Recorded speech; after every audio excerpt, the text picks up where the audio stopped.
πίστεψα στη μουσική μου σαν να ήταν θρησκεία. Τώρα πια με το hip hop κάνουν στριπτής μες στα πορνεία. Ζήσα χρόνια μέσα στο ψέμα, τώρα νιώθω αηδία. Ένα μάτσο εγωπαθής και ποιητό σκολόπεδα. Μια παράσταση κλείσε αρνητικά όλα τα πρότυπα. Άμα κάτι δεν μου κάνει, απλώς φεύγω μακριά. Δεν ανήκω σε κανένα, δεν ανήκω πουθενά. Ο κόσμος έχει μολυνθεί, δεν τον νοιάζει πια η αλήθεια. Είναι λέξη ντεμοντέ, η ψευτιά του έγινε συνήθεια. Η παράδοση πεθαίνει, η Ελλάδα που να ζει. Βάλανε στο φέρετρο της ευρωπαϊκή επιγραφή. Η μασονία αλωνίζει μέσα στην ελληνική βουλή. Σοσιαλισμός και χούντα τώρα γίναν αζωτοί. Ψευτικές δημοσκοπήσεις κι αλλοδαπής απογραφή.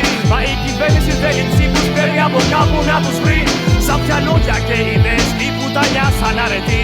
Και μετά τα 15 η παρθενιά είναι ντροπή.